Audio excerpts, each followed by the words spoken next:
ನಡಿ ಈಗ ಶುರು ಮಾಡೋಣ. ಕೇಸರಿಯಿಂದ ಮನೋಲ್ಲಾಸ ಮನಸ್ಸು ಮತ್ತೇರಿ ಕುಣಿದಾಡಿದೆ ನೋಡು, ಮನಸ್ಸು ಮತ್ತೇರಿ ಕುಣಿದಾಡಿದೆ ನೋಡು. ಕ್ಷಣ ಕ್ಷಣವೂ ಆಚರಿಸಿ ಕೇಸರಿ ಹಬ್ಬ. ವಿಮಲ್ ಬಾಯಲ್ಲಿ ಹೇಳಿ ಕೇಸರಿ. ಲೋಕ ಸಂಗ್ರಾಮದಲ್ಲಿ ಇಂದು ಕೊನೆಯ ಹಂತದ ಮತದಾನ ಆಗ್ತಾ ಇದೆ. 7 ರಾಜ್ಯಗಳು, 1 ಕೇಂದ್ರಾಡಳಿತ ಪ್ರದೇಶದಲ್ಲಿ ಇವತ್ತು ಮತದಾನ ಆಗ್ತಾ ಇದೆ. ಪ್ರಧಾನಿ ನರೇಂದ್ರ ಮೋದಿ ಸ್ಪರ್ಧೆ ಮಾಡಿರುವ ವಾರಣಾಸಿಯಲ್ಲೂ ಕೂಡ ಇವತ್ತು ಮತದಾನ.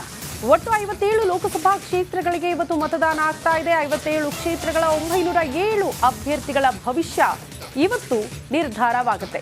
ಜೂನ್ 4ರಂದು ಲೋಕ ಮಹಾಕದನದ ಫಲಿತಾಂಶ. ಆ ಫಲಿತಾಂಶ ಏನಾಗುತ್ತೆ ಅನ್ನೋದು ಬಹುದೊಡ್ಡ ಕುತೂಹಲಕ್ಕೆ ಕಾರಣ ಆಗಿದೆ. ಇವತ್ತು ಪ್ರಧಾನಿ ನರೇಂದ್ರ ಮೋದಿಯವರು ಸ್ಪರ್ಧೆ ಮಾಡಿರುವ ವಾರಣಾಸಿಯಿಂದ ಹಿಡ್ಕೊಂಡು 57 ಲೋಕಸಭಾ ಕ್ಷೇತ್ರಗಳಿಗೆ ಮತದಾನ ಪ್ರಕ್ರಿಯೆ ಆಗ್ತಾ ಇರೋದನ್ನ ಕೂಡ ನಾವು ಗಮನಿಸ್ತಾ ಇದ್ದೀವಿ.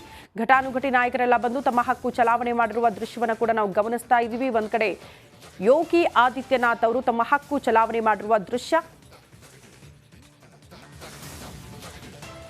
ಈ ಬಗ್ಗೆ ಮತ್ತಷ್ಟು ಡೀಟೇಲ್ಸ್ ಅನ್ನ ಕೊಡ್ತಾ ಹೋಗ್ತಾರೆ ನಮ್ಮ ಪ್ರತಿನಿಧಿ ನಟೇಶ್. ನೇರ ಸಂಪರ್ಕದಲ್ಲಿ ಜಾಯಿನ್ ಆಗ್ತಿದ್ದಾರೆ.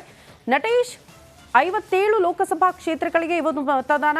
ಪ್ರಮುಖವಾಗಿ ಪ್ರಧಾನಿ ನರೇಂದ್ರ ಮೋದಿಯವರು ಸ್ಪರ್ಧೆ ಮಾಡಿರುವಂತಹ ವಾರಣಾಸಿಯಲ್ಲೂ ಕೂಡ ಇವತ್ತು ಮತದಾನ ಆಗ್ತಾ ಇದೆ. ಹೇಗಿದೆ ಮತ ಹಬ್ಬದ ಸೆಲೆಬ್ರೇಷನ್?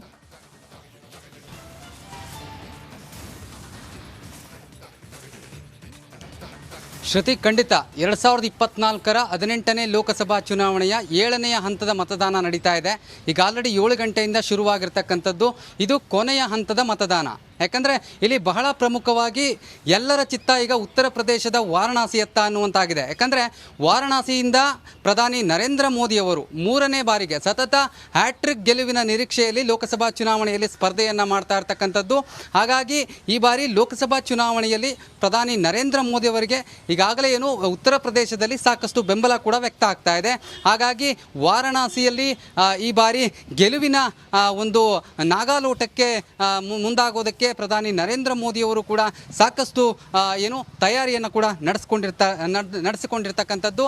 ಇದರ ಜೊತೆಗೆ ಇನ್ನು ಸಾಕಷ್ಟು ಕ್ಷೇತ್ರಗಳಲ್ಲಿ ಇದೆಲ್ಲವನ್ನು ಹೊರತುಪಡಿಸಿ ನೋಡೋದಾದರೆ ಪಶ್ಚಿಮ ಬಂಗಾಳದಲ್ಲೂ ಕೂಡ ಸಾಕಷ್ಟು ಟಫ್ ಫೈಟ್ ಇದೆ ಅಂತಲೇ ಹೇಳ್ಬೋದು ಈ ಬಾರಿ. ಯಾಕಂದರೆ ಏನು ಕಳೆದ ಬಾರಿ ಕೂಡ BJP ತನ್ನ ಅಸ್ತಿತ್ವವನ್ನು ಉಳಿಸಿಕೊಳ್ಳಲಿಕ್ಕೆ ಸಾಕಷ್ಟು ಕಷ್ಟಪಟ್ಟಿತ್ತು.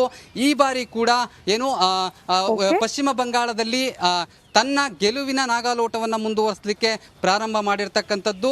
ಅಂದರೆ ಕೋಲ್ಕತ್ತಾದ 2 ಕ್ಷೇತ್ರಗಳಲ್ಲಿ ಈ ಬಾರಿ ತನ್ನ ಅಸ್ತಿತ್ವವನ್ನು ಉಳಿಸಿಕೊಳ್ಳಲಿಕ್ಕೆ ಈ ಬಾರಿ ಪ್ರಯತ್ನವನ್ನು ಕೊನೆಯ ಹಂತ. ಓಕೆ ನಟೇಶ್, ಧನ್ಯವಾದಗಳು ತಮ್ಮೆಲ್ಲ ಮಾಹಿತಿಗೆ.